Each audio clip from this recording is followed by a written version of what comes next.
Opening সেরিমনিটা amazing করার জন্য আমি গতকালকে জেমসের সাথে কথা বলেছি, অ্যান্ড সব কিছু ঠিক থাকলে 4টা থেকে 6টা পর্যন্ত জেমস গান পরিবেশন করবেন এখানে। আপনাদেরকে আজকে রাতে জানিয়ে দেবো আরো ক্লিয়ারলি। সবকিছু যদি ঠিক থাকে তাহলে জেমস যেহেতু বাংলাদেশের অন্যতম একজন শিল্পী, এবং আমরা 2 ঘন্টা 3 ঘন্টা যে দর্শকরা এই গ্যালারিতে থাকবেন, সময় ক্ষেপণ না করে বসে থাকবেন, মন মরার জন্য না হয়, এই জন্য আমরা জেমস ভাইয়ের সাথে আলোচনা করেছি এবং পাশাপাশি ওনার ম্যানেজারের সাথে আলোচনা করেছি, এবং I think everything is fine, so we can maybe sign it today.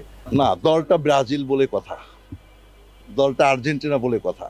কারণ আর্জেন্টিনার কোনো টিম, ইভেন ছোট হোক বড় হোক, তারা বাংলাদেশে আসবে এটা বিশ্বাসযোগ্য হচ্ছিল না মানুষের কাছে। ইভেন সেম ব্রাজিলের একটা টিম এইভাবে আসবে বাংলাদেশে, এটা অনেকের কাছে বিশ্বাসযোগ্য হচ্ছিল না। That's the thing. আর্জেন্টিনার ন্যাশনাল টিম খেলে গেছে, that's the different things, like from BFF, Bangladesh football federation. তখন বাংলাদেশ ফুটবল ফেডারেশনের আমন্ত্রণে ন্যাশনাল টিমটা এসেছিল, বাট দিস ইজ ডিফারেন্ট। আমরা কমপ্লিটলি প্রমোশনাল ইভেন্ট থেকে তাদেরকে ইনভাইট করেছি। আপনারা জানেন যে কাফু এবং ক্যানেজি আসবেন এই টুর্নামেন্টে অ্যাজ এ স্পেশাল গেস্ট হিসাবে বাংলাদেশে। প্রথমবারের মতো 2টা লিজেন্ড, ওয়ার্ল্ডের ফুটবল লিজেন্ড। আপনারা জানেন কাফু অলরেডি 3 টাইমস রানিং মানে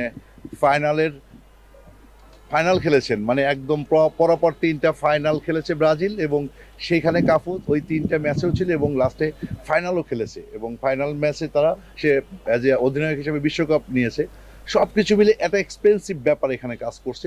এইগুলো বিষয় আসলে টিমের টিকিটগুলো আমরা একটু প্রাইস হাই করেছি, আর অনেকগুলো এই সুযোগও কিন্তু দিয়েছি। আপনাদের মাধ্যমে জানাচ্ছি বাংলাদেশকে যে প্রথমবারের মতো সাধারণ গ্যালারির দর্শকরা এই লিজেন্ডদের সাথে মিট আপের সুযোগ পাবে।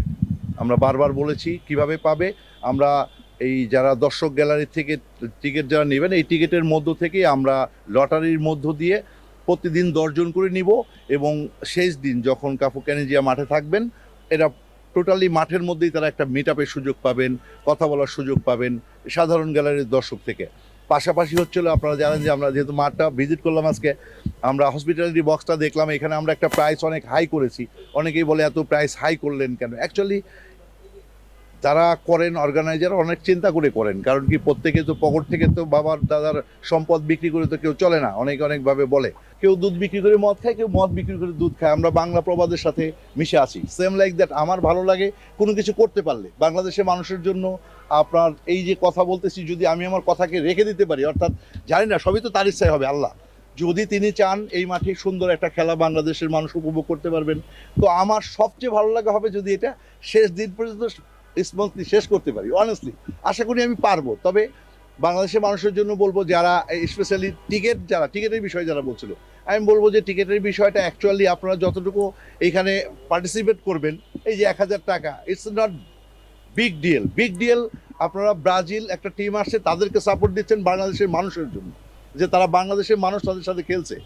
এই সাপোর্টটা আমার একার না, পুরো বাংলাদেশের মানুষের। যারা এখানে একটা ফাইন্যান্স, একটা টাকা দিয়ে একটা টিকিট কাটবেন, অ্যাজ লাইক সেম ব্যাপারটা এরকম। আমরা আসলে এইভাবেই হওয়া উচিত। স্পোর্টস প্রেমীরা তো আমরা এইভাবে চলে থাকি যে আমরা সাপোর্টিং করবো কিভাবে স্পোর্টসে। বাফুফে অফকোর্স তারা তাদের সহযোগিতা বলতে সর্বোচ্চ সহযোগিতা করেছেন, বিকজ এই মাঠটা আমাকে দিয়েছেন। আমি অন্য ভিন্ন গ্রহ বলতে পারেন, বক্সিং থেকে বাফুফেকে বলেছি আমি ফুটবল করব। সো তারা যেহেতু আমাকে এগ্রি করেছেন, অফকোর্স তারা আমাকে হাইলি ভেবেই এগ্রি করেছেন যে না, হি ইজ এ ক্যাপাবল।